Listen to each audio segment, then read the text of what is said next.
Hello dear students. Scientifically proven है कि at a time हमारे ब्रेन में या तो मेंटल स्ट्रेस रह सकता है या focus. And being a mature human being, I know you will choose focus.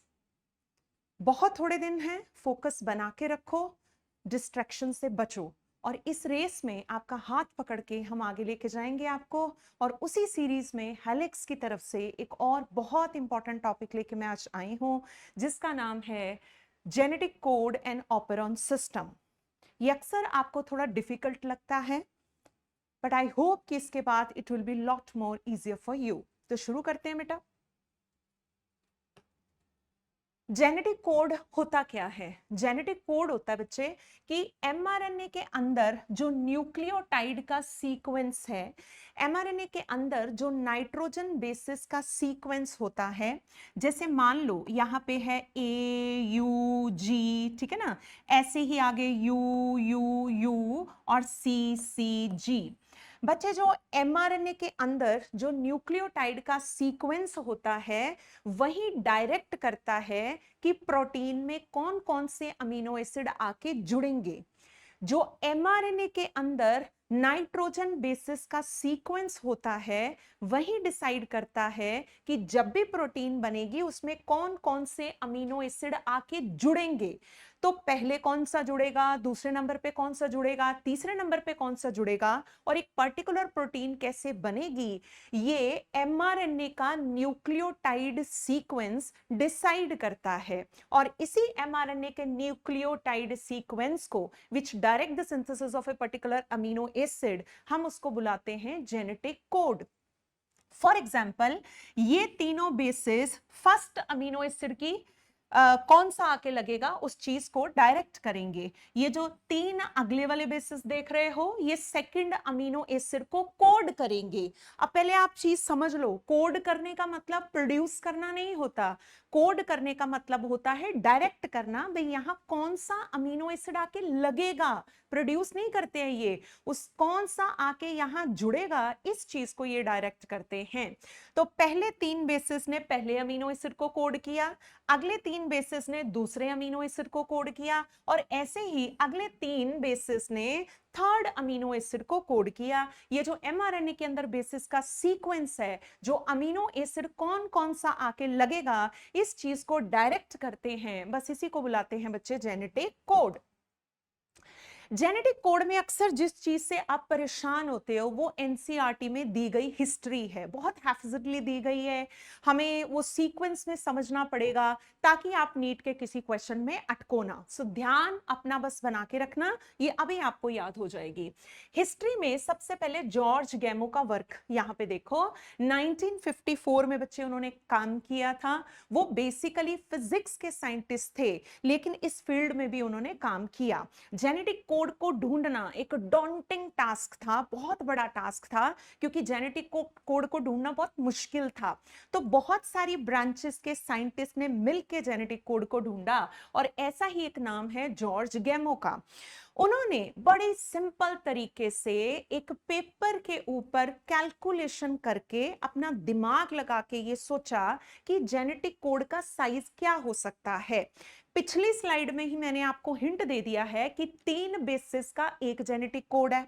अब सोचो, साइंटिस्ट को सपना थोड़ी आया होगा कि तीन बेसिस का एक कोड है। ये चीज धीरे धीरे ढूंढी गई थी, और उसमें पहला नाम जॉर्ज गैमो का आता है। उन्होंने पेपर के ऊपर कैलकुलेशन करके ये देखने की, कॉम्बिनेशंस बना के ये देखने की कोशिश करी कि जेनेटिक कोड का क्या पॉसिबल साइज हो सकता है।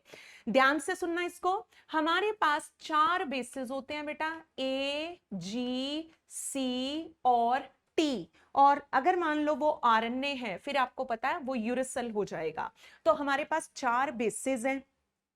अब हो सकता है कि एक बेस एक अमीनो एसिड को कोड कर रहा हो, है ना। तो उन्होंने पहले सोचा कि शायद एक बेस एक अमीनो एसिड को कोड करता है। उस हिसाब से उन्होंने कॉम्बिनेशन बना के देखा, भाई चार बेसिस हैं और हम मान के चलते हैं कि एक बेस एक अमीनो एसिड को कोड करता है। तो बच्चे चार बेसिस हैं, रीच टू द पावर 1, मतलब हम मान के चल रहे हैं कि जेनेटिक कोड सिंगलेट है, और एक एक बेस एक एक अमीनो एसिड को कोड करता है, पहले ये मान के चलते हैं। तो 4 हो गए बेसिस और 1 का मतलब हम जेनेटिक कोड को फिलहाल ले रहे हैं सिंगलेट। अगर हम इसको कैलकुलेट करें तो फिर इस हिसाब से तो बच्चे 4 ही कोडोन बनते हैं, ए जी सी यू, और ये तो 4 ही अमीनो एसिड के बारे में बता सकते हैं, जबकि हमें पता है कि नेचर में 20 अमीनो एसिड हैं। तो ये तो 4 ही के बारे में बताएंगे, फिर ऐसे तो फिर बाकी 16 के बारे में कौन बताएगा? इसका मतलब ये तो अप्लाई नहीं हो रहा। फिर हम अब जेनेटिक कोड को डबलेट लेके देखते हैं। जैसे उन्होंने कैलकुलेशन करी, उन्होंने इसको डबलेट लेके देखा। डबलेट देखो, एजी सी यू ऐसे पेयर में लेके देखा। उन्होंने सोचा कि शायद ये डबलेट है। बेटे अगर हम डबलेट डबलेट बना के देखते हैं, फिर मैं पावर चेंज करके 2 कर दूंगी, फिर भी 16 ही ऐसे कॉम्बिनेशन बन पाएंगे। अगर मैं इसके ऐसे पेयर वाले कॉम्बिनेशन बनाऊं तो बच्चे 16 ही कॉम्बिनेशन बन पाएंगे, जो कि सिर्फ 16 अमीनो एसिड के बारे में ही बता पाएंगे। तो फिर बताओ बाकी 4 अमीनो एसिड के बारे में कौन बताएगा? टोटल अमीनो एसिड होते हैं 20, ये तो 16 बन रहे हैं। They could direct the coding of 16 amino acid, लेकिन फिर 4 बच गए बेचारे, है ना? उन्होंने क्या बिगाड़ा किसी का? उनके बारे में कौन बताएगा? इसका मतलब ये भी अप्लाई नहीं हो रहा। That means genetic code singlet भी नहीं लग रही, डबलेट भी नहीं लग रही। अब हम इसको ट्रिपलेट लेके चलते हैं। ट्रिपलेट मतलब जैसे कि ए यू जी ऐसे करके लेके चलते हैं, हाँ, या फिर यू यू यू ऐसे लेके चलते हैं। अगर हम जेनेटिक कोड को ट्रिपलेट मान के चलते हैं, फिर बेटे ऐसे 64 कॉम्बिनेशंस बनते हैं। एनसीईआरटी खोलोगे तो एक जेनेटिक कोड की डिक्शनरी है जो बहुत आराम से आपने याद करनी है। उस डिक्शनरी के अंदर ये 64 कॉम्बिनेशंस बने हुए हैं, जो कि आपको समय लगा के थोड़े थोड़े रोज याद करने हैं। अब अगर मैं इसको ट्रिपलेट लेती हूं तो 64 कॉम्बिनेशंस बनते हैं। 64 कॉम्बिनेशंस बन रहे हैं और वो 20 अमीनो एसिड के बारे में इंफॉर्म कर सकते हैं। अब आप कहोगे तो ज्यादा ही बढ़ गए हैं। कोई बात नहीं, many of the codon they code for the same amino acid. So codon का नंबर है ज्यादा और अमीनो एसिड का नंबर है कम। Many of the codon they inform about the same amino acid. हो सकता है 4-5 कोडोन एक ही अमीनो एसिड के बारे में बता रहे हो, इसीलिए कोडोन का नंबर ज्यादा और अमीनो एसिड का नंबर कम। इसका मतलब यहां पे बच्चे चीज जस्टिफाई हो रही है। सो पढ़ो इसको। अगर मैं सिंगलेट लेती हूं तो 4 कोडोन बनते हैं, वो तो 4 ही अमीनो एसिड के बारे में इंफॉर्म करेंगे। अगर मैं इसको डबलेट लेती हूं तो 16 कोडोन बनते हैं जो सिर्फ 16 अमीनो एसिड के बारे में इंफॉर्म करेंगे, बाकियों 4 के बारे में कौन बताएगा? अगर मैं ऐसे लेती हूं तो 64 कोडोन बनते हैं और वो 20 अमीनो एसिड के बारे में कोड कर सकते हैं। Reason, many of the codon they will code for the same amino acid. इसलिए बच्चे कोडोन का नंबर है ज्यादा और अमीनो एसिड का नंबर है कम। पर हाँ, ये जस्टिफाई हो रहा है। सो उन्होंने देखो कितना दिमाग लगा के ऐसे कॉम्बिनेशंस बना के फाइंड आउट करने की कोशिश करी और उनको लगा कि जो पॉसिबल साइज है जेनेटिक कोड का वो ट्रिपलेट हो सकता है, सिंगलेट और डबलेट नहीं हो सकता। ठीक है, फिर आगे बढ़ते हैं। 1954 से आगे चलते हैं। स्वेरो ओशोआ, इन्होंने एक एंजाइम यूज करके, है ना, वर्डिंग को पढ़ना, एनसीईआरटी की वर्डिंग है। इन्होंने एक एंजाइम को यूज किया जिसका नाम था polynucleotide फॉस्फोरिलेज, which was helpful in polymerizing RNA with defined sequences in a template independent manner। इसको बहुत सिंपल लैंग्वेज में मैं आपको समझाऊं तो इन्होंने बेसिस को जोड़ जोड़ के लेबोरेटरी में mRNA बनाने की कोशिश करी। इन्होंने आर्टिफिशियली आरएनए को बनाने की कोशिश करी बेसिस को जोड़ जोड़ के।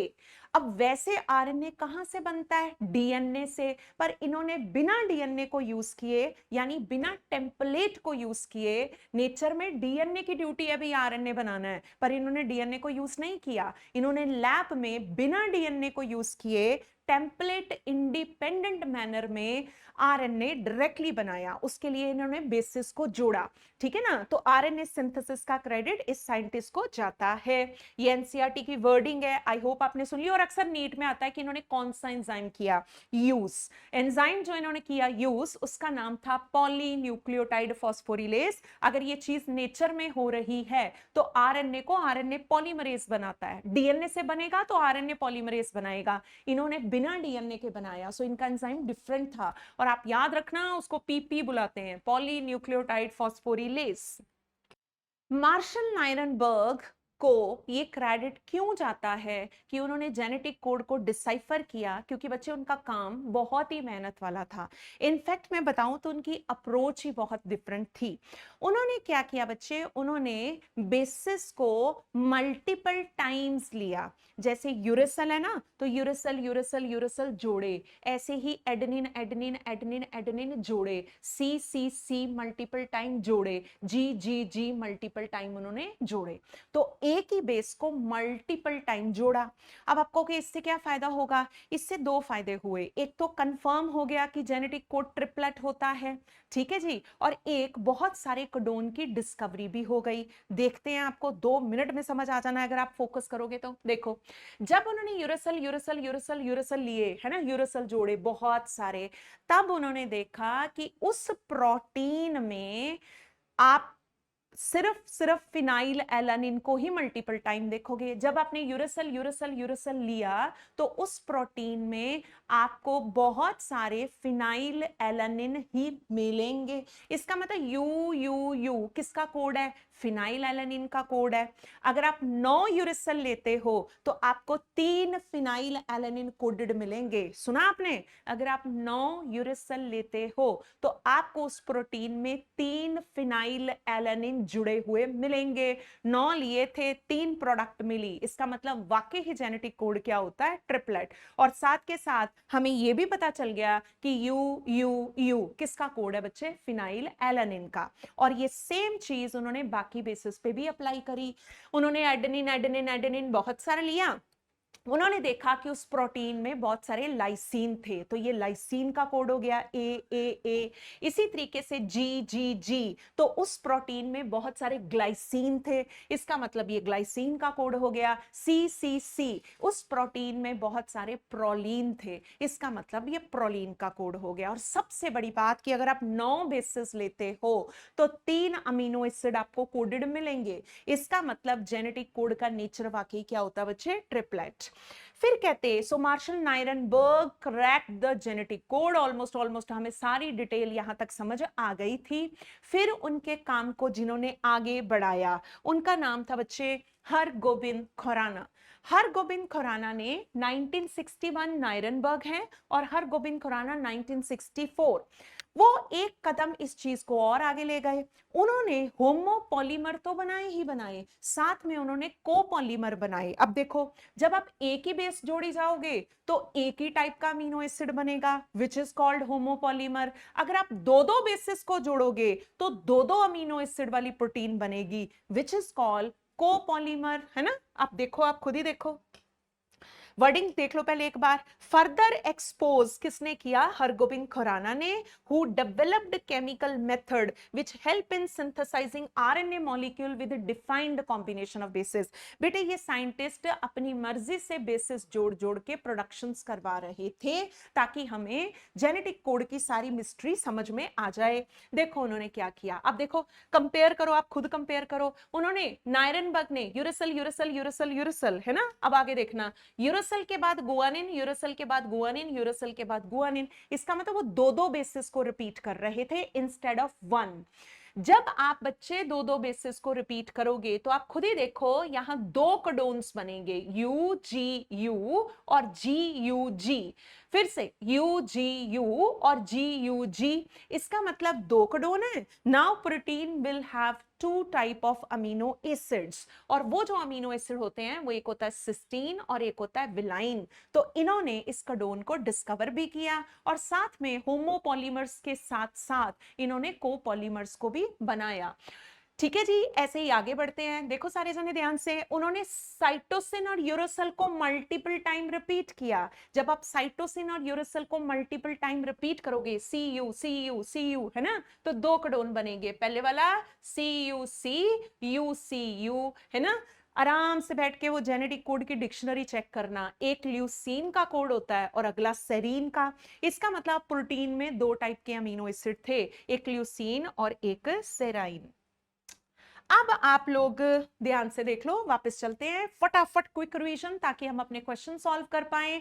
हिस्ट्री ऑफ जेनेटिक कोड में who gave the possible size of the codon by making various type of combination, उनका नाम था जॉर्ज गैमो। उन्होंने कहा जब मैं सिंगलेट लेता हूं तो जस्टिफाई नहीं होता, डबलेट लेता हूं तब भी जस्टिफाई नहीं होता, जब मैं ट्रिपलेट लेता हूं तो जस्टिफाई हो रहा है। There will be 64 codon which can actually code for 20 amino acid. Many codones are there, amino acids are less because many of the codon they code for the same amino acid. चार codon है, बताते वो एक ही amino acid के बारे में है।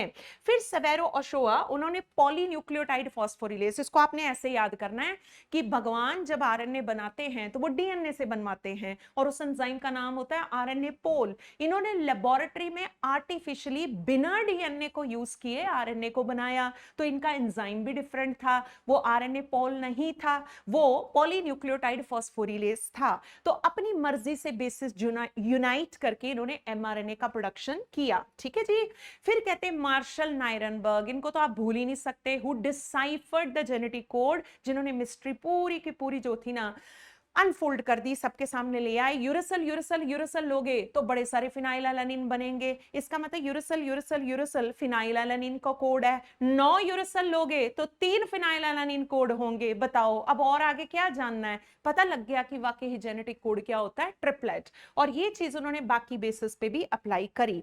Further ये होते हैं होमोपॉलीमर, हरगोबिंद खुराना आके लेके गए, वो कहते हैं उन्होंने होमोपॉलीमर भी बनाए और वो कहते हैं मैं कोपॉलीमर्स भी बना के देखता हूं। Instead of repeating one base multiple time, उन्होंने दो बेसिस को रिपीट किया, यूजी यूजी यूजी, है ना। खुद सोचो कितने कोडोन बनेंगे? 2, ठीक है ना। और फिर कितने अमीनो एसिड कोड होंगे? 2। तो इस प्रोटीन में instead of 1 there will be 2 amino acid, cysteine और वेलाइन, सिस्टीन और वेलाइन। ऐसे ही अगर आप साइटोसिन और यूरेसिल को रिपीट करते जाओगे, जो कि उन्होंने किया, तो फिर उनको प्रोटीन में 2 अमीनो एसिड मिले, ल्यूसीन एंड सेराइन। सो ये है बच्चे पिछले वाले होमोपॉलीमर और ये वाले हैं कोपॉलीमर। और अब आपको जेनेटिक कोड की लास्ट में एक और मजेदार चीज बताती हूँ। 3 बिलियन ईयर्स पहले जेनेटिक कोड इस दुनिया में पैदा हुआ और आज तक उसमें लिटिल बिट ऑफ चेंजेस आए हैं, बहुत कम चेंज हुआ है, वो ऑलमोस्ट वैसे का वैसा ही है। इसका मतलब जेनेटिक कोड में ज्यादा चेंजेस नहीं आए। ये कहानी भी हमें नायरनबर्ग ने ही समझाई और इसको बुलाते हैं कंजर्व्ड जेनेटिक कोड।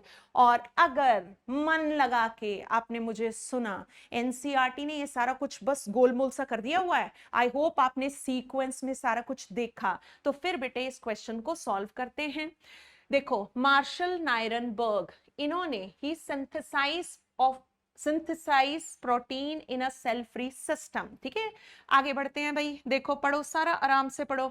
जॉर्ज गैमो थे जिन्होंने प्रपोज किया था that genetic code should constitute a combination of 3 basis, जहां से मैंने अपनी बात शुरू करी आज। ठीक है, फिर आता है सेवेरो ओशोआ।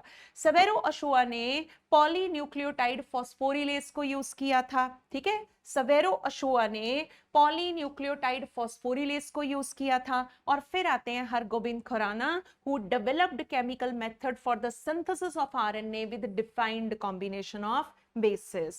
तो बेटे इस हिसाब से 1 के साथ B, 2 के साथ D, 3 के साथ A और 4 के साथ जाएगा C। सो हमारा आंसर होगा बच्चे 1।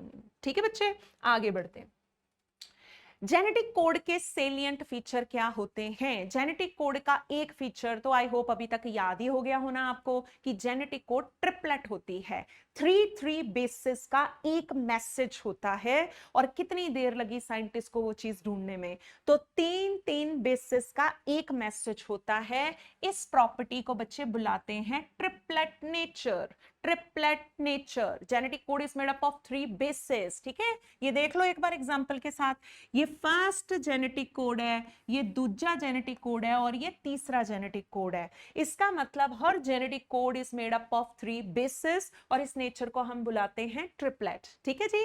अच्छा आगे सुनना है ना, 1 मिनट देखना। अब मैं वापस चलती हूं दोबारा। देखो अब इस डायग्राम में देखो, मैंने अपनी समझ से अंडरलाइन किया था कि पहला ये मैसेज, दूसरा ये, तीसरा। वैसे तो इसमें कोई पॉज नहीं दिख रहा ना आपको, या कोई पंक्चुएशन मार्क तो दिखाई नहीं दे रहा। वो हमारी समझ है कि जेनेटिक कोड 3 बेसिस का बना है। इसका मतलब यहां बीच में हमने अपनी समझ से इसको अंडरलाइन किया है, अदरवाइज उसमें कोई पॉज, ब्रेक या पंक्चुएशन मार्क नहीं था। इसका मतलब बच्चे जेनेटिक कोड क्या होती है? कॉमालेस। ठीक है। हमेशा, बहुत इंपॉर्टेंट नीट का सवाल, हमेशा जेनेटिक कोड यहां से शुरू होगी या फिर यहां से शुरू होगी। सो पहला मैसेज AUG होता है हमेशा, और ये किसके बारे में इंफॉर्म करता है? Methionine amino acid. तो हमेशा बच्चे जब प्रोटीन बननी शुरू होती है ना, तो फर्स्ट अमीनो एसिड आके जो जुड़ता है वो मिथ्योनिन होता है। और कौन बताता है बे मिथ्योनिन को लेके आओ? AUG। So this is a start codon. मेरे साथ याद करो, AUG किसका कोड है? ये मिथ्योनिन का कोड है। सो नंबर 1 पोजीशन पे जब भी प्रोटीन बनती है, कौन सा अमीनो एसिड आके जुड़ता है? मिथ्योनिन। पर हां, रेयरली, लेकिन सिर्फ बैक्टीरिया में कभी कभी GUG, जो कि अदरवाइज वेलाइन का कोड है, वो भी शुरू करने का काम कर सकता है। सुना आपने? वैसे ये वेलाइन का कोड है, पर हाँ, अगर उसको ड्यूटी मिले भाई तूने शुरू करना है, तो वो कर सकता है। लेकिन जब वो शुरू करेगा ना, वो भी मिथ्योनिन को ही कोड करेगा। तो GUG वैसे वेलाइन का कोड है, पर उसको बोला जाए भाई तूने लीड करना है, तूने शुरू करना है, तो वो शुरू भी कर देता है, और फिर वो अलग अमीनो एसिड को कोड करने लग जाता है। किसको? मिथ्योनिन को। तो फिर इस हिसाब से 2 जने शुरू कर सकते हैं। Very commonly it is AUG, और कभी कभी इट इज GUG। बच्चे इन्हीं दोनों को बुलाते हैं स्टार्ट कोडोन। इन कोडोन्स को हम क्या बुलाते हैं? दोनों को, AUG और GUG को, स्टार्ट कोडोन। अब अगर किसी ने शुरू करने का काम किया है, तो फिर बंद करना भी बच्चे उतना ही इंपॉर्टेंट है। ये थोड़ी ना प्रोटीन बनती चली जाएगी, बनती चली जाएगी। कोई सिग्नल देगा, भैया बंद कर दो, बन गई प्रोटीन, जितनी रिक्वायर्ड थी उतनी बन गई। तो जैसे स्टार्ट सिग्नल्स होते हैं, स्टार्ट कोडोन्स होते हैं, वैसे ही स्टॉप कोडोन्स भी होते हैं। वो बताते हैं कि it is time to end the translation, और प्रोटीन सिंथेसिस को बंद कर दो, बस हो गया, है ना। वो जो हैं वो ये 3 हैं, UAA, UGA और UAG। इसको ऑक्रे, ऑपल और एम्बर बुलाते हैं। ये कुछ स्टोन्स के ना कलर्स होते हैं, उस बेस पे इनका नाम रखा गया है। आपको बस ये लर्न करना है कि अगर वो UAA है, UGA है और UAG है, तो फिर इस पर्टिकुलर नाम से बुलाते हैं। और क्या सीखा फिर आज आपने? 64 कोडोन थी मेरे पास टोटल। 3 कोडोन काम को बंद करवाती हैं, मतलब वो नहीं बताने वाली कि किस अमीनो एसिड को लाना है, लगाना है, वो नहीं बताएंगी, क्योंकि वो स्टॉप कोडोन है। उनकी ड्यूटी ये है कि वो बंद करे काम को, तो वो नहीं बताती कि किसको लाना है और लगाना है। सीधी बात करूं तो वो काम नहीं करती हैं। तो 3 कोडोन अगर काम नहीं करती 64 में से, तो फिर फंक्शनल कोडोन कितनी हो गई? 61। Remember this part. 64 codon total हैं, 3 काम नहीं करती हैं, वो बंद करने का काम करती हैं। They don't inform about a particular amino acid. तो उन तीनों को छोड़ दूं तो बाकी फंक्शनल कोडोन है। So how many functional codons are there? 61। ठीक है जी। तो ये हो गई हमारी स्टॉप कोडोन। और फिर आता है यूनिवर्सल प्रॉपर्टी। यूनिवर्सल प्रॉपर्टी होती है कि कोडोन को किसी भी ऑर्गेनिज्म में डाल दो, कोडोन को किसी भी ऑर्गेनिज्म में डाल दो, वो अपना काम नहीं चेंज करेगी। अगर यू फिनाइल एलानिन का कोड है, तो आप उसको प्लांट में डाल दो, एनिमल में डाल दो, बैक्टीरिया में डाल दो, वो फिनाइल एलानिन को ही कोड करेगी। ऑर्गेनिज्म, इसको ना ऐसे याद करते, ऑर्गेनिज्म बदलने से कोडोन का काम नहीं बदलता, वो जो कर रही थी वही करेगी, आप चाहे उसको किसी भी अंदर डाल दो। This property is called universal. पर मैं एक चीज क्लियर कर दूं, यहां थोड़ी बहुत एक्सेप्शंस हैं, इसलिए 100% यूनिवर्सल बोलने की बजाय हम इसको एनसीईआरटी की लैंग्वेज में बोलते हैं नियरली यूनिवर्सल। समझ गए? तो वैसे तो वो मतलब कॉन्स्टेंसी दिखाएगी, पे मेरे को किधर भी मर्जी डाल दो, मैंने वही काम करना है जो मैं पिछले वाले में कर रही थी। इस प्रॉपर्टी का नाम है universality of the genetic code, क्योंकि कोई थोड़ी बहुत एक्सेप्शन हो सकती है, so we call it as nearly universal. हमारे क्वेश्चन सॉल्व करने से पहले आई होप आपने जेनेटिक कोड के इन करेक्टर्स को देख लिया।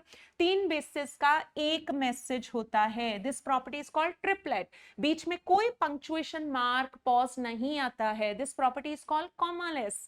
फिर हम देखते हैं 2 जने शुरू कर सकते हैं, दैट्स कॉल्ड स्टार्ट कोडोन, और 3 जने बंद कर सकते हैं, they are called stop codon, और स्टॉप वालों को निकाल दूं तो बाकी वाले फंक्शनल कोडोन। और अगर सीसीजी प्रोलीन का कोड है तो आप जिधर मर्जी डाल दो उसको, वो प्रोलीन को ही कोड करने वाला है। बैक्टीरिया में भी, प्लांट में भी, एनिमल में भी, ऑर्गेनिज्म बदलने से उसका काम नहीं बदलेगा। This property is called as universality. Got it? आगे चलते हैं भाई, ध्यान से सुनना, 2 और प्रॉपर्टीज, फिर आप क्वेश्चन देखना कि आपको अच्छे से आ गए हैं। जेनेटिक कोड ओवरलैप नहीं करता, जेनेटिक कोड ओवरलैप नहीं करता, ये बॉक्स आपको क्लियरली शो कर देगा कि वाकई ही जेनेटिक कोड ओवरलैप नहीं करता। एक बेस एक ही कोडोन का हिस्सा हो सकता है, एक बेस एक ही कोडोन का हिस्सा हो सकता है, 2 कोडोन का नहीं। चलो देखते हैं जरा, हमने जो सीखा है पहले वो अप्लाई करके देखते हैं। ये पहला कोडोन होगा, ये दूसरा कोडोन होगा, ये तीसरा कोडोन होगा, यहां देखो मैंने लिखे हुए हैं, है ना।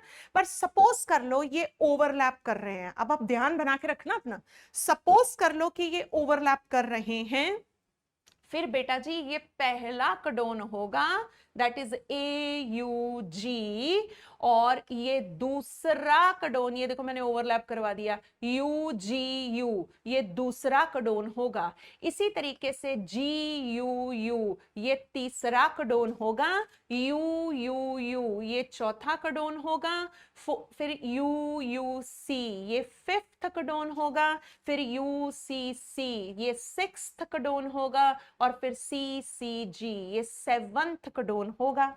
इसका मतलब अगर तो ये ना करे ओवरलैप, फिर तो 3 कोडोन बनते हैं and they will code for 3 amino acid, और अगर ये कर गए ओवरलैप, फिर बच्चे 7 कोडोन बनते हैं and they will code for 7 amino acid. So मेरे पास 2 कंडीशन है, अगर तो ये नॉन ओवरलैपिंग है तो 3 अमीनो एसिड के बारे में बताएंगे, अगर ये ओवरलैप कर रहे हैं तो फिर 7 अमीनो एसिड के बारे में बताएंगे। सही कौन सा है तो वो तो लैब में ही देख के पता चलेगा ना। हमने 9 बेसिस को लिया था इनिशियली, क्या ये चीज आपने नोटिस करी है? हमने 9 बेसिस को इनिशियली लिया था।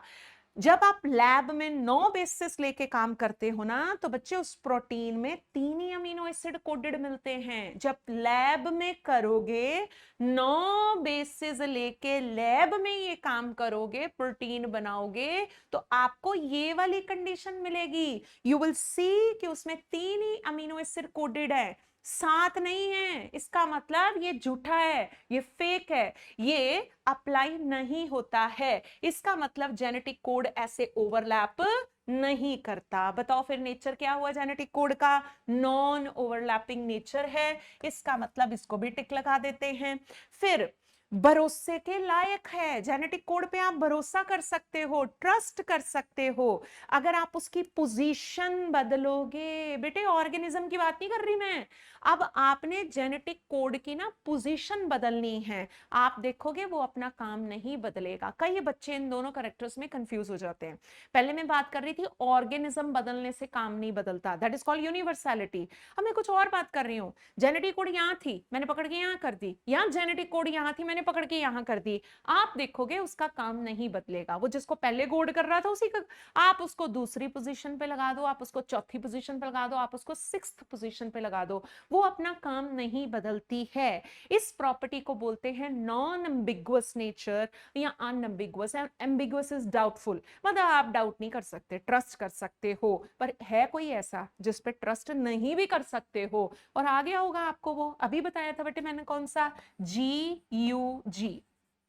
इसका भरोसा नहीं है हमें। अगर तो ये बीच में कहीं लगा है तो ये वेलाइन का कोड है, अगर इसको ड्यूटी मिल जाए भी तूने लीड करना है, फिर आपने देखा ही है ये किसको कोड करने लग जाता है, मिथ्योनिन को।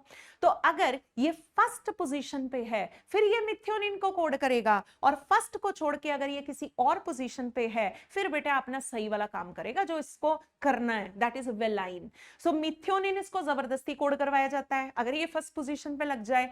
अदरवाइज अगर फर्स्ट छोड़ के कहीं लगे तो अपना नॉर्मल काम वेलाइन को ही कोड करेगा। इसका मतलब इसका कोई भरोसा नहीं, इधर ये कुछ और कोड कर रहा है, फर्स्ट पोजीशन पे ये कुछ और कोड कर रहा है, इसका मतलब इस पे ट्रस्ट नहीं किया जा सकता। This is ambiguous codon, this is doubtful.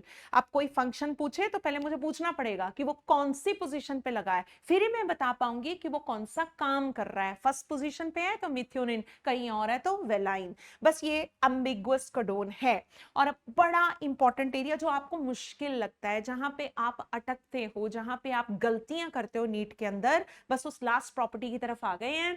बहुत सारे कोडोन थे और वो सिर्फ कुछ अमीनो एसिड को कोड कर रहे थे। बहुत सारे कोडोन थे और वो सिर्फ कुछ अमीनो एसिड को कोड कर रहे थे। Many of the codon they were coding for the same amino acid. This property is called degeneracy.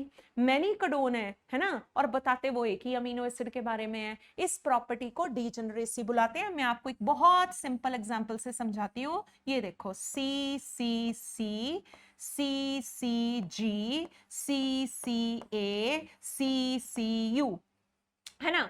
Apparently आप इसको देख के बोलोगे कि ये तो 4 डिफरेंट कोडोन्स हैं और ये डिफरेंट अमीनो एसिड के बारे में बता रहे होंगे, पर ऐसा नहीं है। ये चारों codon they code for the same amino acid.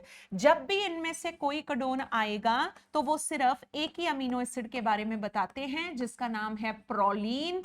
तो 4 कोडोन हैं and they are informing about the same amino acid. This property is called degeneracy. इसीलिए बेटा जी कोडोन का नंबर होता है ज्यादा और जिनके बारे में वो इन्फॉर्म करते हैं वो होते हैं कम। That's why 64 codon and 20 amino acid, this statement is justified. Many of the codon they will code for the same amino acid. This property is called degeneracy. ठीक है, मैं क्वेश्चन पे पहुंच गई हूं। आई होप आपने अच्छे से सुन लिया बेटा। देखो ध्यान से, ट्रिपलेट होता है, बीच में कोई पॉज नहीं होता, 2 जने शुरू करते हैं, 3 जने खत्म करते हैं।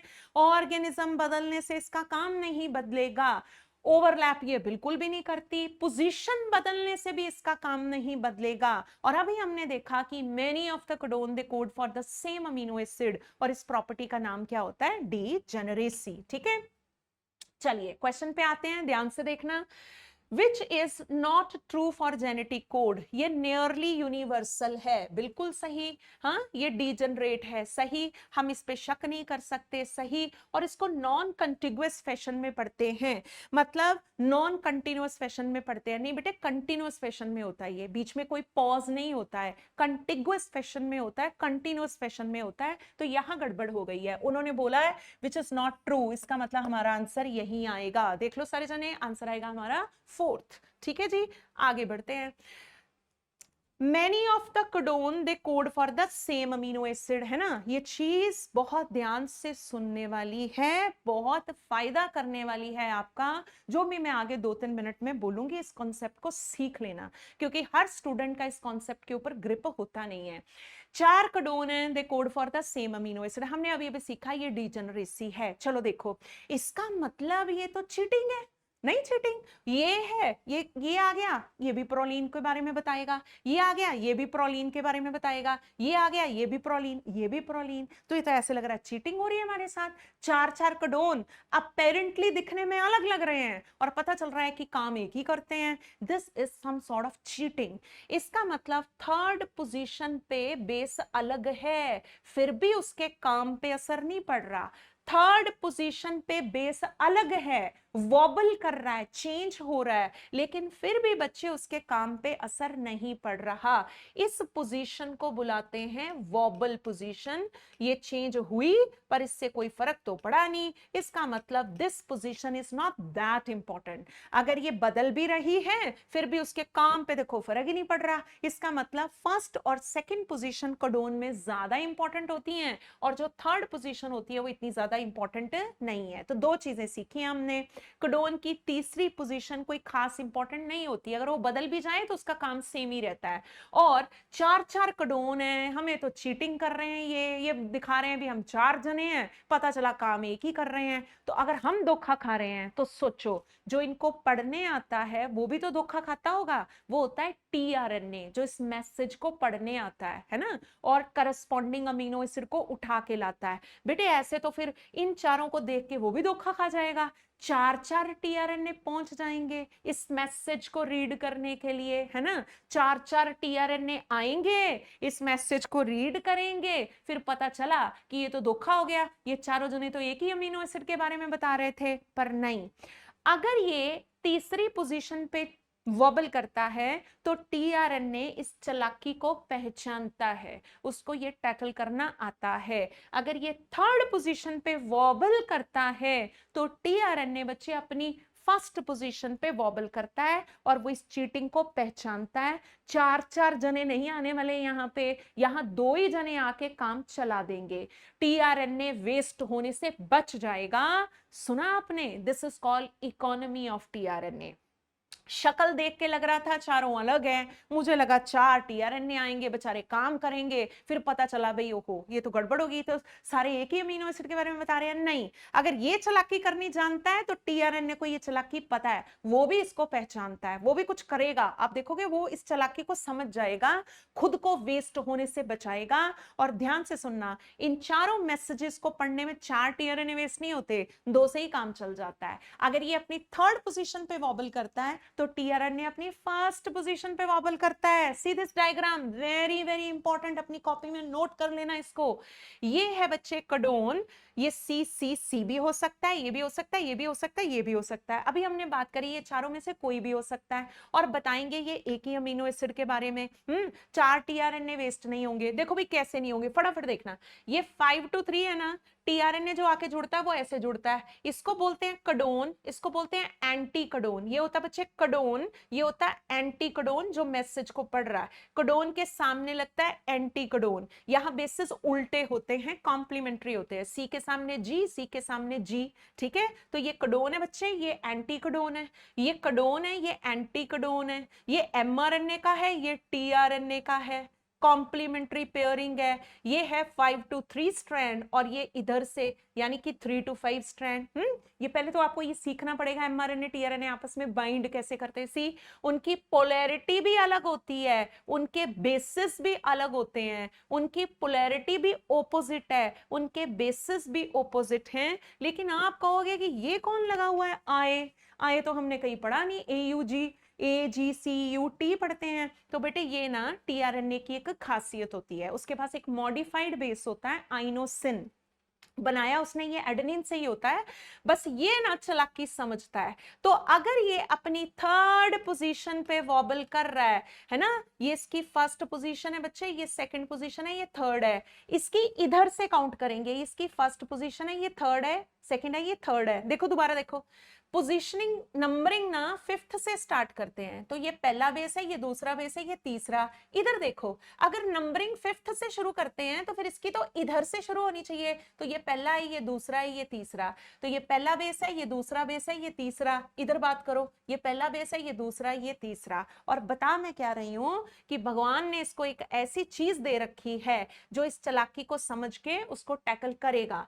इनोसिन सी वाले कोडोन से भी बाइंड कर सकता है, ए वाले कोडोन से भी बाइंड कर सकता है, यू वाले से भी। इस तीनों कोडोन को पढ़ने में सिर्फ एक टीआरएनए जाएगा, इन तीनों कोडोन्स को रीड करने के लिए सिर्फ एक टीआरएनए यूज होगा।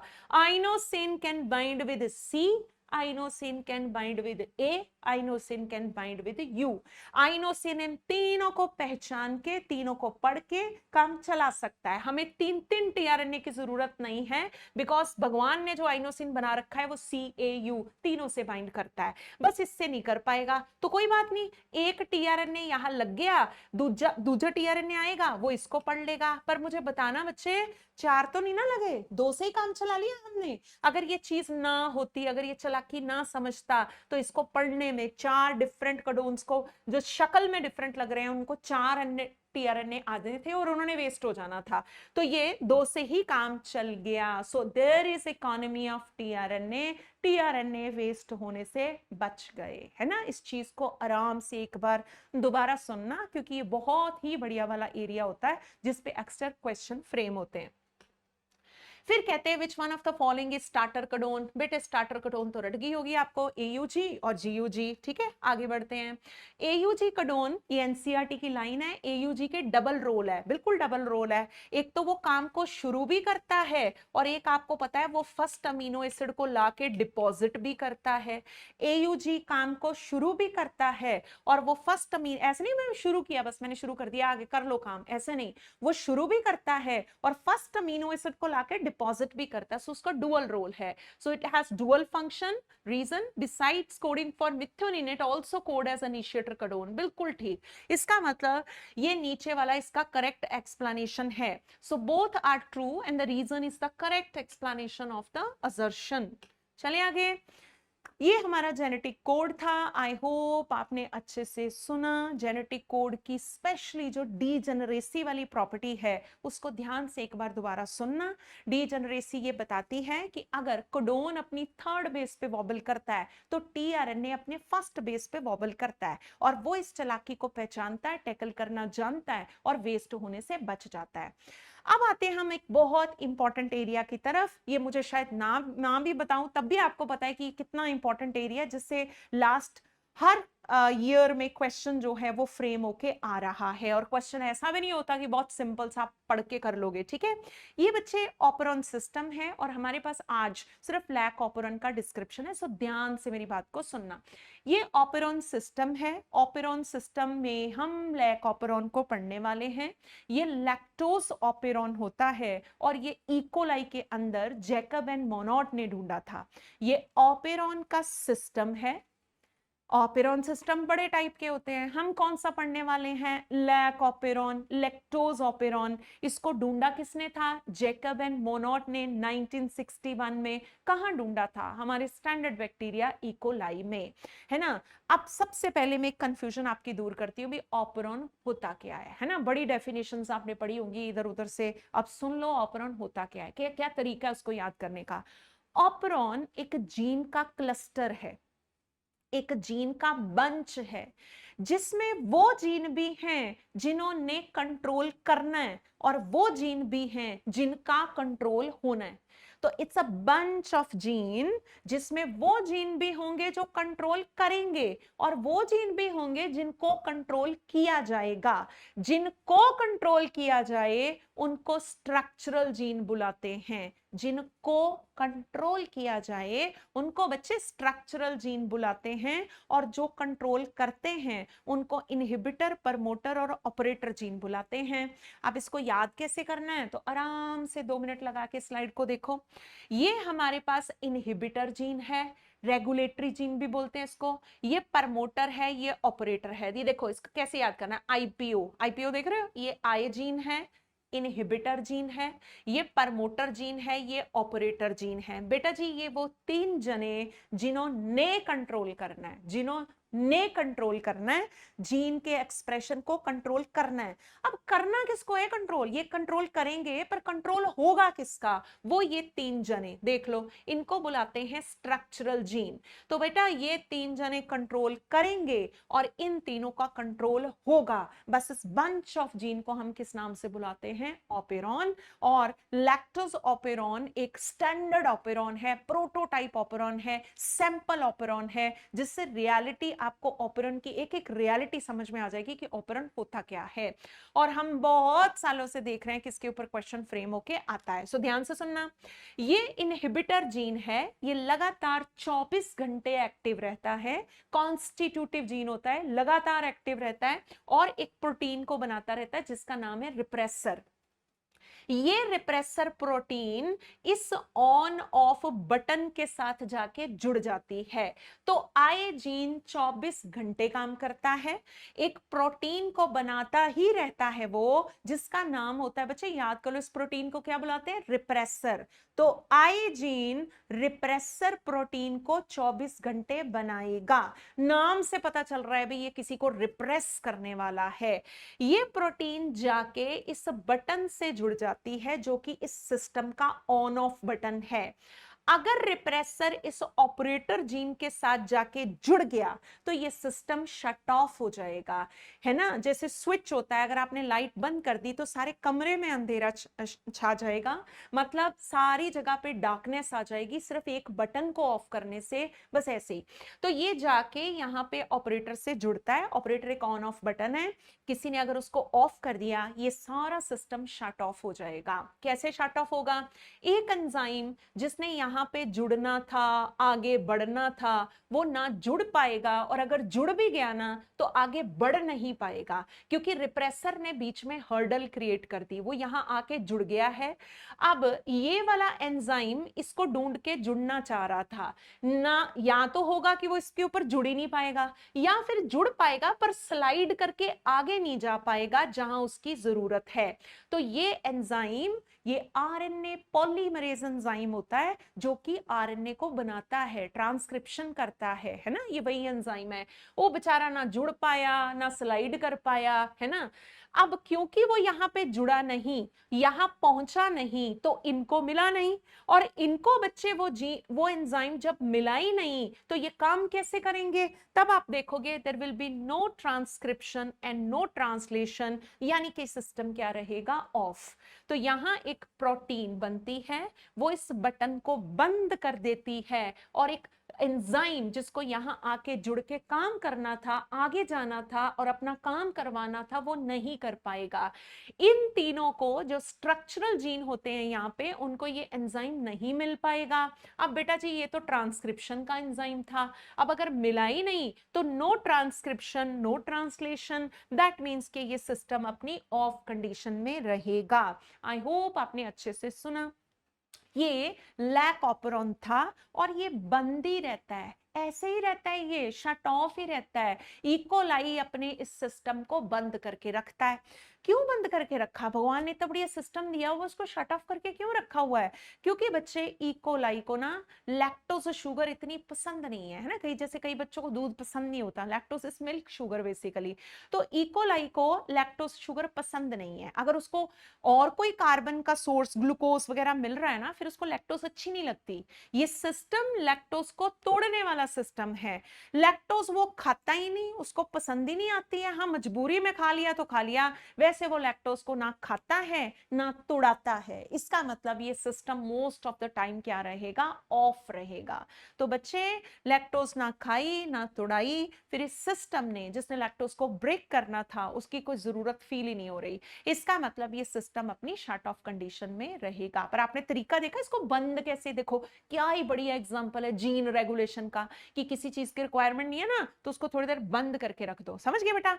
चलो आगे बढ़ते हैं। अब हम एक्सपेरिमेंटली कुछ करते हैं, हमें इसको ऑन कराना है, हमें देखना है ये कैसे काम करता है। तो फिर क्या करो भी, जो उसकी फेवरेट वाली फूड है ना, उसको हटा दो।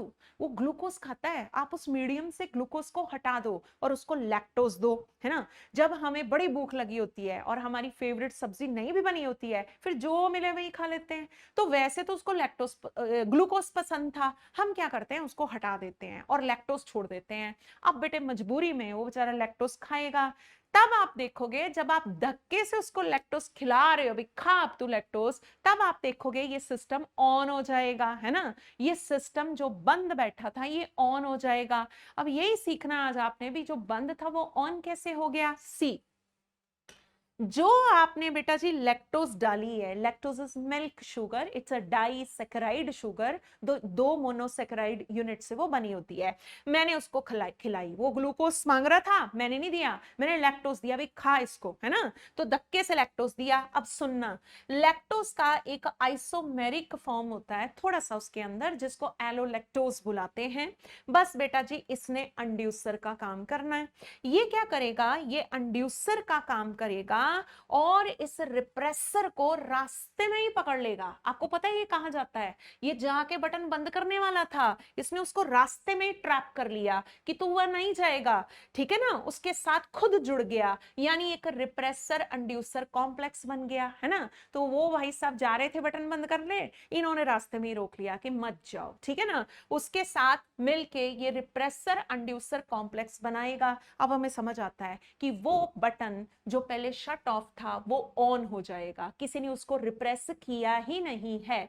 इसका मतलब जो एंजाइम यहां पे जुड़ना चाह रहा था, जिसका नाम था आरएनए पॉलीमरेज, वो आराम से जुड़ भी जाएगा और बेटा जी यहां से स्लाइड करता करता इनके पास पहुंच भी जाएगा। और जैसे ही बच्चे इनको आरएनए पॉलीमरेज मिलेगा, देखो इसको, जैसे ही इनको इनका रिक्वायर्ड एंजाइम मिल गया, ये काम करना शुरू कर देंगे।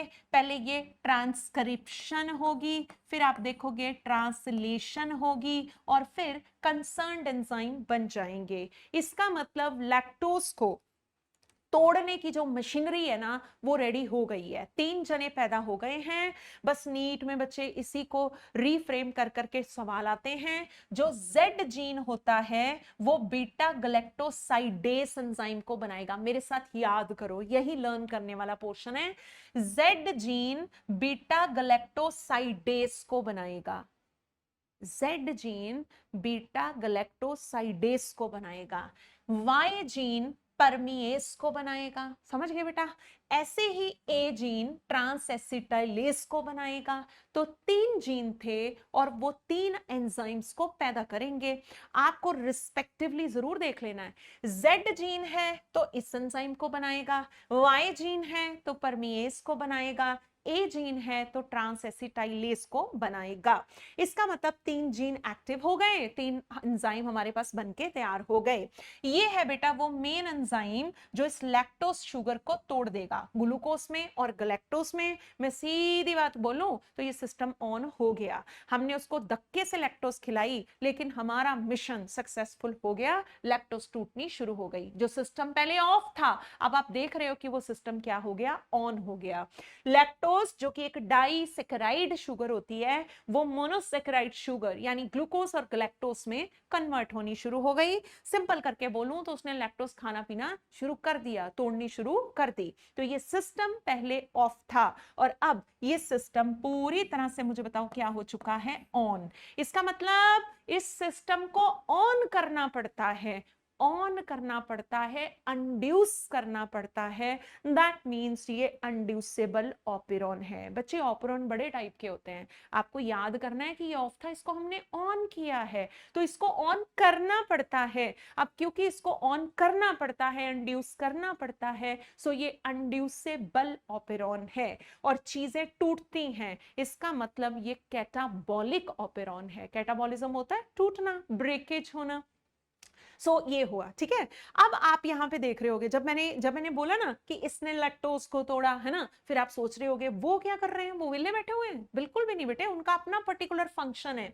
परमीएज लैक्टोज को सेल के अंदर लेके आया था। जब हमने लैक्टोज खिलाई थी ना, परमीएज हमेशा होता है, चाहे सिस्टम ऑफ भी हो ना तो वो थोड़ी सी अमाउंट में आपको जरूर मिलेगा।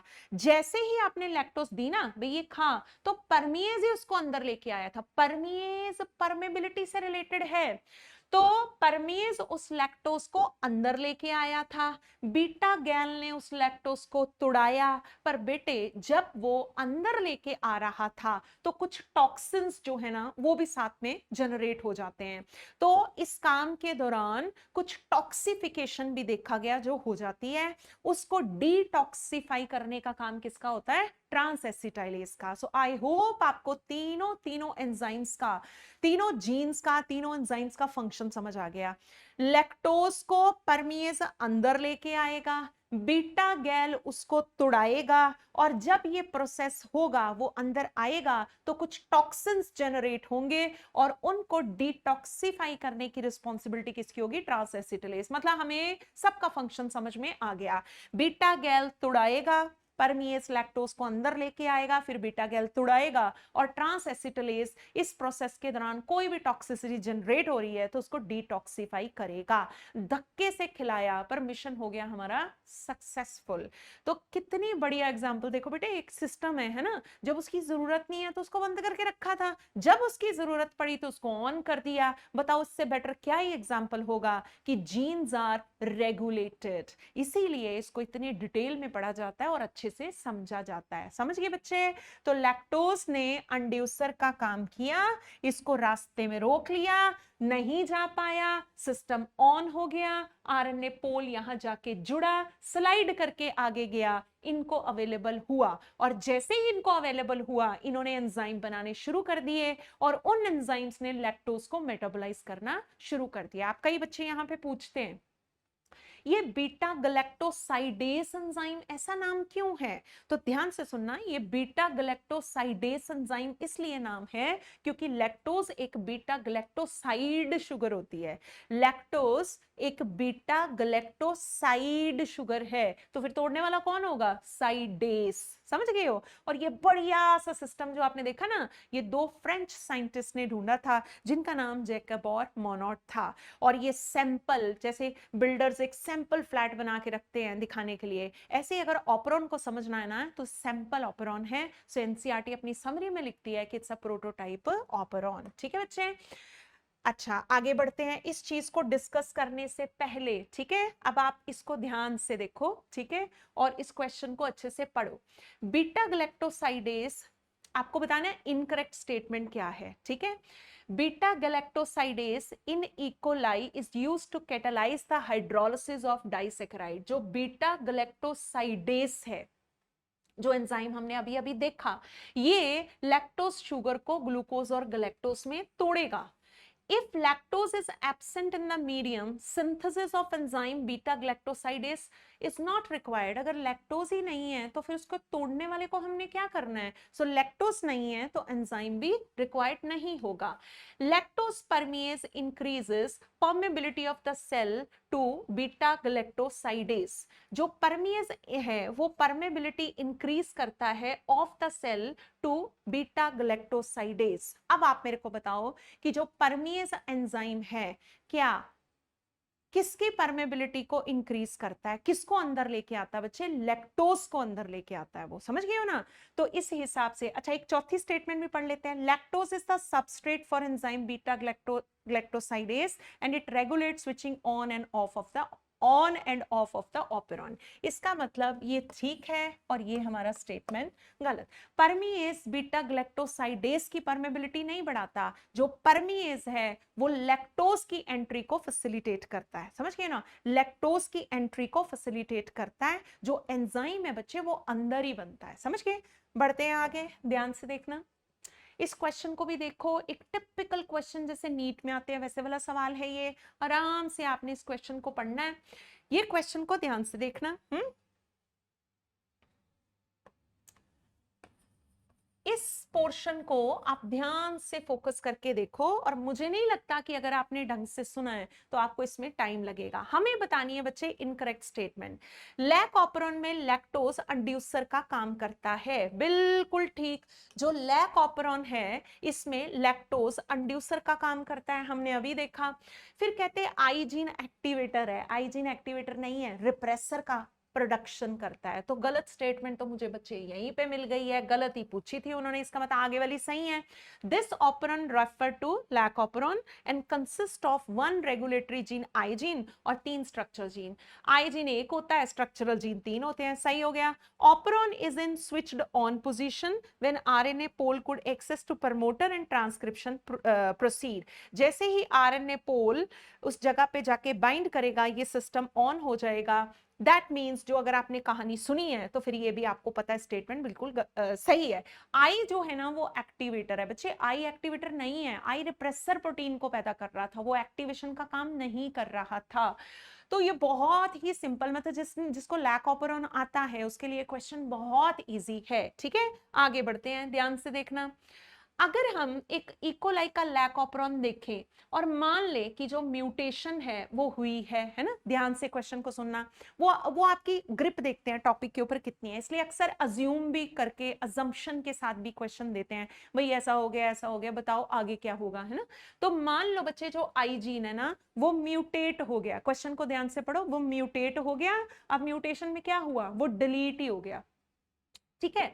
जब म्यूटेट हो गया, डिलीट ही हो गया, तो क्या होगा, मन में सोचो, अब आई जीन डिलीट हो गया, permanent attachment of repressor, repressor तो बनेगा ही नहीं, इसका मतलब ये तो नहीं लग रहा, हाँ, वो कहते हैं it will result in inhibition of binding of RNA pol to promoter gene. जब आई जीन ही खत्म हो गया तो आरएनए पोल के तो मजे हो गए, आराम से जुड़ेगा, ये कह रहे हैं इनहिबिट करेगा, ये भी गलत हो गया। Non Uptake of lactose from medium, बेटा जी जिसने रोक के रखा था चीजों को वो डिलीट हो गया है, तो इसका मतलब सिस्टम ऑन हो गया है, ऑन ही है, अब ऑन ही रहने वाला है, बंद करने वाले को तो हमने डिलीट ही कर दिया, इसका मतलब सिस्टम ऑन ही रहेगा, लैक्टोज आती रहेगी, ये कहते हैं नॉन अपटेक होगा, ये भी गलत हो गया है ना। फिर कहते हैं हाँ नॉन रेगुलेटेड हो जाएगा, हाँ बिगड़ तो गया ये सिस्टम, नो डाउट, हमने बंद भी तो करना था ना, तो आपने उसको डिलीट करवा दिया, अब ये रेगुलेटेड तो नहीं रहा है ना, कुछ नॉन रेगुलेटेड सा काम हो गया है, इसका मतलब आपका ऑन ही है, ऑफ वाली कंडीशन तो कहीं दिख नहीं रही। हाँ अब ये रेगुलेटेड सिस्टम तो नहीं रहा, कैसा सिस्टम हो गया बच्चे, नॉन रेगुलेटेड सिस्टम हो गया।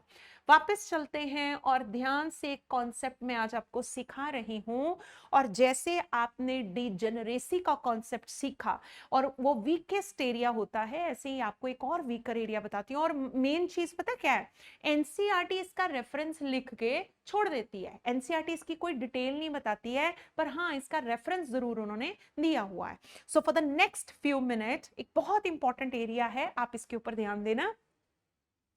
जितना कभी लैक ऑपेरॉन आपने मेरे साथ सीखा है ना, आपको समझ आ गया होगा कि कई जने इसको ऑन करवाते हैं और कई जने इस सिस्टम को ऑफ करवाते हैं।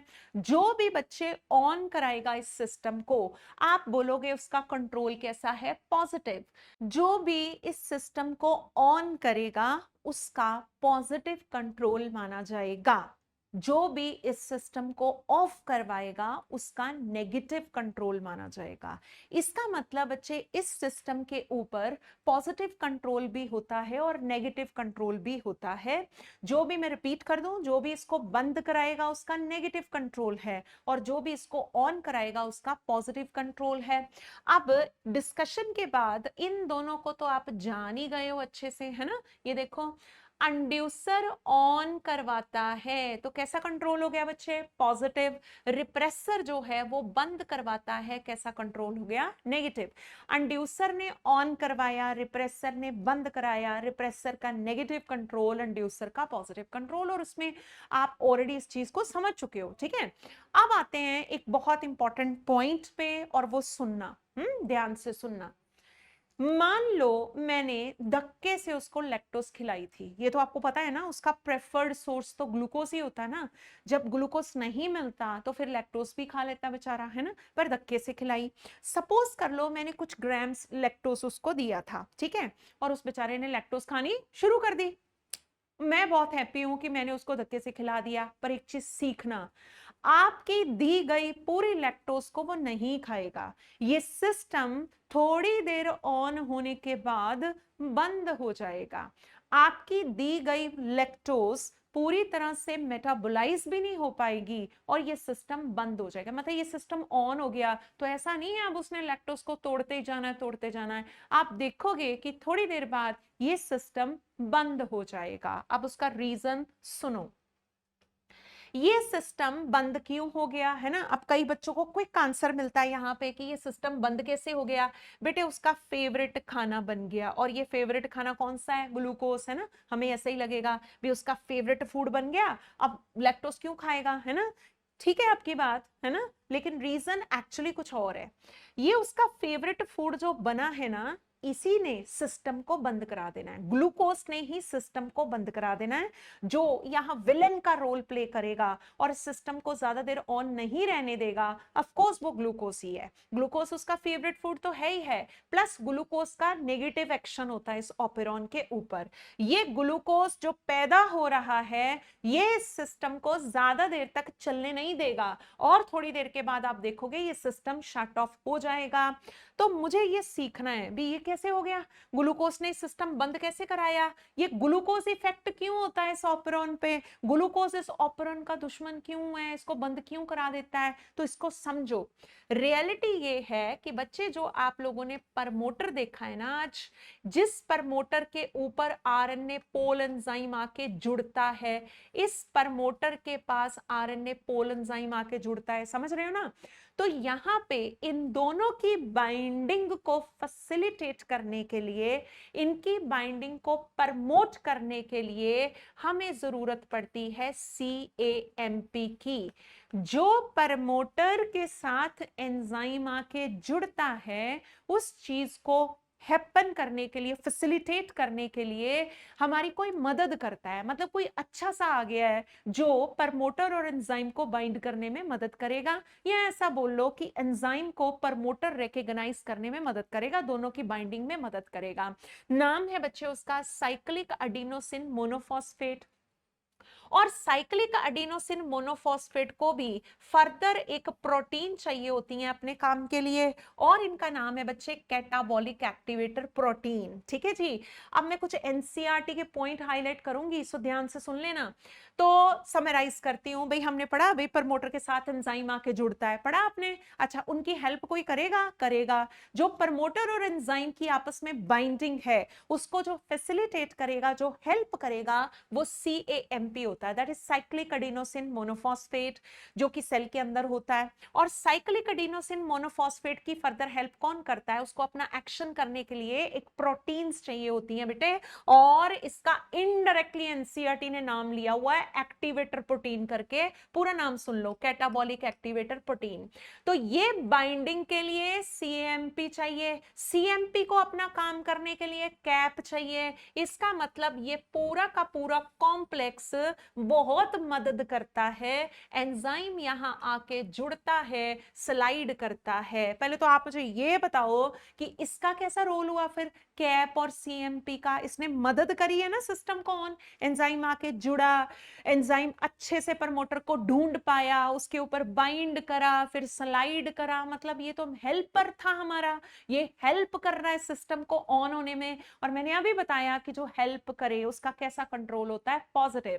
इसका मतलब CAMP और कैप का कैसा कंट्रोल है बच्चे, पॉजिटिव। ये मदद करता है, सिस्टम को ऑन होने में हेल्प करता है। मैं दोबारा बोल दूं, एनसीईआरटी इसको गोलमोल करके बताएगी, वो सिर्फ इसका नाम लेगी और आप पढ़ना लाइंस में, वहां लिखा है एक्टिवेटर प्रोटीन, बस इसकी बात हो रही है।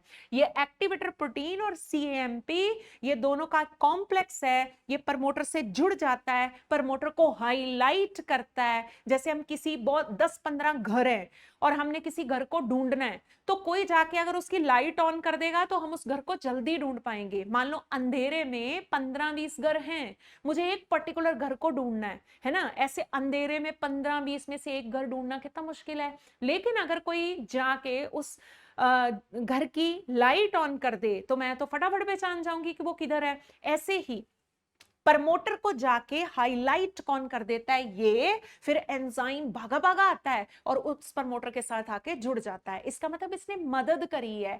जिसने मदद करी बच्चे, उसका कंट्रोल कैसा होता है, पॉजिटिव। तो पहले आपने सीख लिया कि एक और भी पॉजिटिव कंट्रोल करने वाला है। इंड्यूसर तो ऑन करवाता ही करवाता है, एक ये भी है जो सिस्टम को ऑन करवाता है, और जिसका ऑन कराने में रोल है वो पॉजिटिव कंट्रोल बोला जाता है। अब वापस आते हैं अपने क्वेश्चन में, भाई जो ग्लूकोज था वो विलन कैसे था, ग्लूकोज विलन कैसे था, ध्यान से सुनना। ग्लूकोज क्या करता है कि जब ये सिस्टम ऑन हो जाता है ना बेटा, और ग्लूकोज का प्रोडक्शन बढ़ने लग जाता है, ये ग्लूकोज जो है जैसे ये लैक्टोज टूटेगा, आप देखोगे ग्लूकोज का अमाउंट बढ़ता चला जाएगा। बस बच्चे ये जो ग्लूकोज है ना, ये एक रिलेशन सीखना, जब किसी सेल में ग्लूकोज का प्रोडक्शन बढ़ रहा है तो वो एक कंसर्न्ड एंजाइम को खराब करना शुरू कर देता है और सीएमपी का प्रोडक्शन घटता है। मतलब ग्लूकोज रियलिटी ये है कि इसका दुश्मन है, ग्लूकोज विलेन इसलिए है क्योंकि वो इसका दुश्मन है।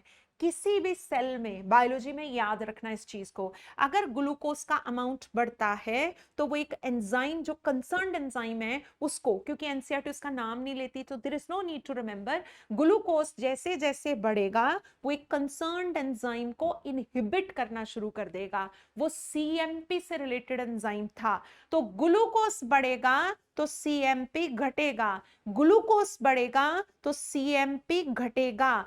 सुनना, ग्लूकोज बढ़ा सीएमपी घटा, तो फिर बताओ क्या सीएमपी कैप से बाइंड करके प्रमोटर की मदद कर पाएगा? नहीं, वो बेचारा तो घट गया, तो प्रमोटर पे ना जुड़ पाएगा ना उसको हाईलाइट कर पाएगा। इसका मतलब अब ये सिस्टम धीरे धीरे ऑफ हो जाएगा। तो इसने सिस्टम को ऑन कराया, इसका दुश्मन कौन था? ग्लूकोज। जैसे ही वो पैदा होना शुरू हुआ उसने इसको टारगेट करना शुरू कर दिया और इसकी प्रोडक्शन डिक्रीज होनी शुरू हो गई, ग्लूकोज का अमाउंट बढ़ने लग गया, सीएमपी का अमाउंट घटने लग गया। बेटा अगर ये घटेगा तो क्या ये कॉम्प्लेक्स बन पाएगा? क्या ये जाके प्रमोटर को हाईलाइट कर पाएगा? क्या ये सिस्टम को ऑन करा पाएगा? नहीं। इसका मतलब ये हेल्पर के तौर पे एक्ट नहीं कर पाएगा। दैट मींस थोड़ी देर बाद प्रमोटर ज्यादा हाईलाइट हो नहीं पाएगा, कुल मिला के ये सिस्टम थोड़ी देर बाद बंद हो जाएगा। तो अब बताओ, ग्लूकोज तो फिर विलन था, मैं तो बार बार बोल रही हूं, है ना? फिर कैसे कंट्रोल हुआ उसका, पॉजिटिव के नेगेटिव? नेगेटिव। बड़ी मेहनत का काम है ये, पर आई होप इसके बाद नीट में जो मर्जी पूछ लें आप उसको आराम से आंसर कर पाओगे अगर आपने ये लेक्चर ध्यान से सुना और अगर कंसर्न क्वेश्चंस आपने अच्छे से सॉल्व किए। तो बेटा जी, इंड्यूसर और सीएमपी और कैप इस चीज को प्रमोट कर रहे थे, सिस्टम को ऑन कर रहे थे, उनका पॉजिटिव कंट्रोल है। रिप्रेसर इस सिस्टम को बंद कराता है, उसका नेगेटिव कंट्रोल है। ग्लूकोज भी इस सिस्टम को बंद करवाता है तो उसका भी नेगेटिव कंट्रोल है। अब आते हैं एनसीईआरटी। एनसीईआरटी की कुछ लाइनें आपको तंग करती हैं, बट अगर आपने सुना है तो मैं दोबारा एक बार बता दूं कि जब लाइन पढ़ोगे ना एनसीईआरटी की तो बीच में एक्टिवेटर प्रोटीन का नाम आएगा, वो इसके बारे में बात कर रहे हैं। इसी को एनसीईआरटी एक्टिवेटर प्रोटीन बुलाती है और आप ये चीज उस पे अप्लाई करके देखना, लाइन अपने आप समझ में आ जाएगी। ठीक है जी। और एक चीज एनसीईआरटी की, हाँ, अब एनसीईआरटी बिल्कुल आपको डर नहीं लगेगा उस पैराग्राफ को देख के जिसको देख के अक्सर बच्चों को डर लगता है कि ये लैंग्वेज बड़ी टफ है। उसी लैंग्वेज में से दो तीन चीजें उठा के आपको बता रही हूँ कि एक तो वो इसको एक्टिवेटर प्रोटीन बुलाती है और ये सीएपी है। सीएपी का एक्शन आप देख चुके हो तो वो लाइन भी आपको समझ आएगी। अब दूसरी चीज है ना, सोचो सोचो और अपने मन से पूछो, आपको आंसर मिल गया? क्वेश्चन क्या है? किसी भी प्रोटीन का पॉजिटिव कंट्रोल हो या नेगेटिव कंट्रोल हो, एंड पे आ रहे हैं हम, किसी भी प्रोटीन का पॉजिटिव कंट्रोल हो या नेगेटिव कंट्रोल हो, वो सिस्टम को ऑन कराए या सिस्टम को ऑफ कराए, अगर वो प्रोटीन है तो उसको रेगुलेटरी प्रोटीन बुलाती है एनसीईआरटी। तो लास्ट में हम क्या कह रहे हैं कि कोई भी प्रोटीन, अब चाहे उसने ऑन कराया चाहे उसने ऑफ कराया, अब नहीं देख रहा भाई किसने ऑन कराया किसने ऑफ कराया, अगर वो प्रोटीन है और ऑन कराती है या ऑफ कराती है तो उसको, चाहे उसका पॉजिटिव कंट्रोल है चाहे उसका नेगेटिव कंट्रोल है, आप उस प्रोटीन को रेगुलेटरी प्रोटीन बोलोगे। एनसीईआरटी ने ये भी अपनी लाइन के अंदर लिखा है। तो चलो ढूंढो फिर रेगुलेटरी प्रोटीन कौन कौन सी है। देखो, इंड्यूसर तो एक शुगर होता है, ये तो नहीं हो सकता। मैंने कहा जो प्रोटीन पॉजिटिव नेगेटिव कंट्रोल देगी वो रेगुलेटरी प्रोटीन है, इसका मतलब इस बॉक्स में से मुझे प्रोटीन उठानी है, वो रेगुलेटरी प्रोटीन है। अंड्यूसर तो प्रोटीन नहीं होता, वो तो लैक्टोज शुगर है, ये तो नहीं आएगा। रिप्रेसर प्रोटीन होता है ना, रिप्रेसर एक प्रोटीन होती है बच्चे, ये रिप्रेसर आ गया। ठीक है, आगे बढ़ते हैं, ये हो गई, ये रेगुलेटरी प्रोटीन हो गई। ठीक है, आगे बढ़ते हैं। अच्छा फिर देखो ग्लूकोज, ये भी शुगर है, ये भी नहीं आएगा, और ये तो प्रोटीन है ना, इसका मतलब ये आएगा। चलो फटाफट देखो, ये दोनों प्रोटीन्स थी, इसका नेगेटिव कंट्रोल था, इसका पॉजिटिव कंट्रोल था। हम एंड में ये सीख रहे हैं कि जिसका नेगेटिव कंट्रोल हो चाहे पॉजिटिव कंट्रोल हो, अगर वो प्रोटीन है तो उसको हम रेगुलेटरी प्रोटीन बुलाएंगे, क्योंकि वो रेगुलेशन कर रही है। सो इसका नेगेटिव है, इसका पॉजिटिव है, पर दोनों प्रोटीन है, इसका मतलब ये है इस बॉक्स में से दो रेगुलेटरी प्रोटीन। और अगर ये चीज भी आपने अच्छे से सुनी तो एनसीईआरटी की लैंग्वेज अब आपको बहुत आराम से समझ आएगी।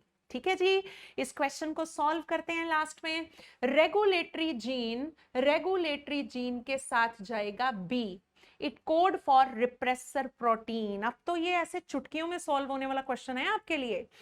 रेगुलेटरी जीन रिप्रेसर प्रोटीन को कोड करता है, सही बोला मैंने, आई जीन या रेगुलेटरी जीन वही तो रिप्रेसर को कोड कर रहा था। फिर आता है बच्चे ऑपरेटर, ऑपरेटर का भी ढूंढ लेते हैं।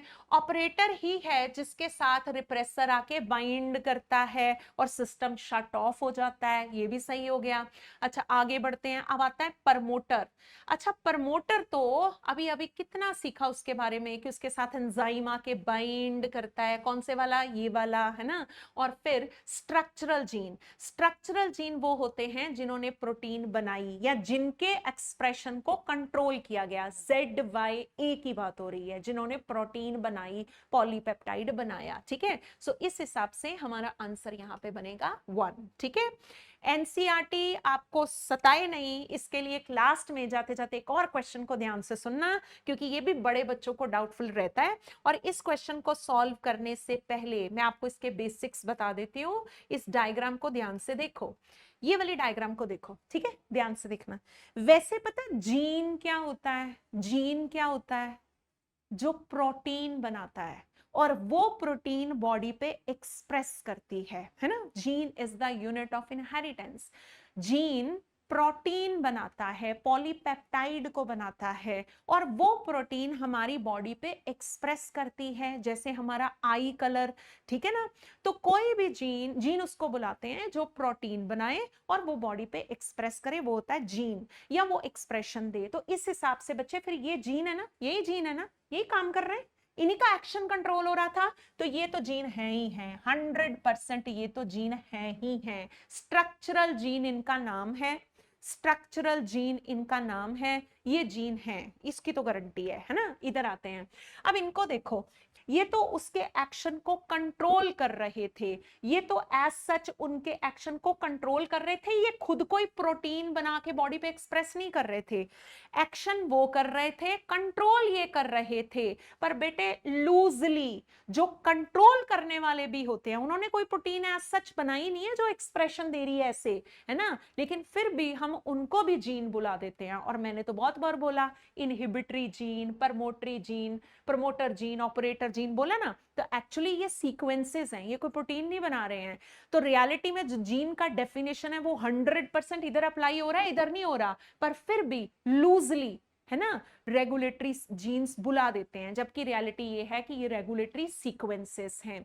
सम अप कर रही हूं, उधर वाले जीन है, गारंटी है, क्योंकि वो एक्शन कर रहे हैं, प्रोटीन बना रहे हैं। इधर वाले तो कोई एज सच प्रोटीन बना के एक्सप्रेशन नहीं ना दे रहे, वो तो उसको कंट्रोल कर रहे हैं। तो इनको सीक्वेंसेस बुलाना चाहिए, regulatory sequences, these are doing the regulation, so they must be called as regulatory sequences. पर हाँ, अब रेगुलेटरी सीक्वेंसेस तो बोल ही सकते हैं, जनरली हम इनको अपनी लैंग्वेज में रेगुलेटरी जीन्स भी बोल देते हैं, और मैंने बहुत बार बोला भी है, inhibitory gene, promoter gene, operator gene, है ना। और अगर आप बात सुनी है तो फिर करो इसको, फटाफट सॉल्व करो, and that is the end of our lecture. देखो statement number 1, inheritance of a character is also affected by promoter and regulatory sequences of a structural gene. ठीक है, sometime these regulatory sequences are loosely defined as regulatory gene. ये हैं basically regulatory sequences, पर loosely हम इनको कैसे define कर देते हैं, रेगुलेटरी जीन्स। सो बेटा जी दोनों की दोनों स्टेटमेंट बिल्कुल बिल्कुल क्या है, करेक्ट। ठीक है जी, बस आई होप आपने ये बहुत अच्छे से सुना है। ठीक है, आपका ग्रिप जो है इस हैवी वेटेज वाले एरिया पे और भी अच्छा बन गया है, and I am wishing you best of luck for your coming NEET exam. Thank you.